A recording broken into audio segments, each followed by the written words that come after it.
En Grande-Bretagne, des médecins ont transplanté à des enfants des cœurs à l'arrêt grâce à une machine révolutionnaire qui permet de ramener à la vie des organes. C'est une première mondiale. D'habitude, on prélève les organes sur des personnes en état de mort cérébrale, mais dont le cœur continue de battre.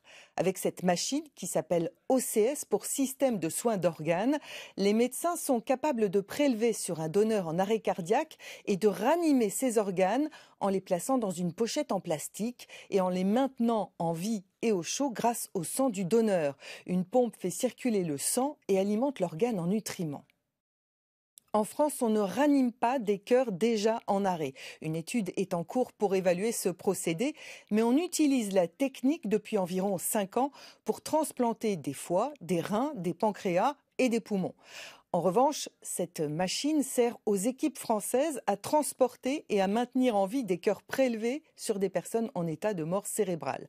La Grande-Bretagne et l'Australie sont précurseurs dans le prélèvement sur des donneurs dont le cœur s'est arrêté. Ça a permis aux Anglais d'augmenter leur capacité de transplantation de 30%. OCS, le système de soins d'organes, permet d'avoir à disposition plus d'organes et donc de réaliser plus de transplantations. Deuxième avantage, les équipes gagnent un temps précieux. Au lieu de 4 heures avec la méthode traditionnelle pour prélever, transporter l'organe dans une glacière avant de le greffer, cette machine leur en donne 6. Benoît Averland, le directeur adjoint du prélèvement et de la greffe à l'agence de biomédecine, explique que la technique est aussi moins traumatisante pour l'organe. Habituellement, le greffon est placé en hypothermie, mais ça peut l'abîmer. Dernier avantage, les équipes ont le temps d'évaluer la qualité des greffons, de faire des analyses avant de le transplanter, car parfois ils sont abîmés et il y a un risque de rejet. Le gros défaut de cette machine, c'est son coût.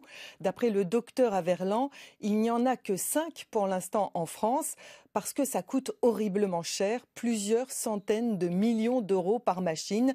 Et vous ajoutez 30 000 € pour réaliser chaque greffe.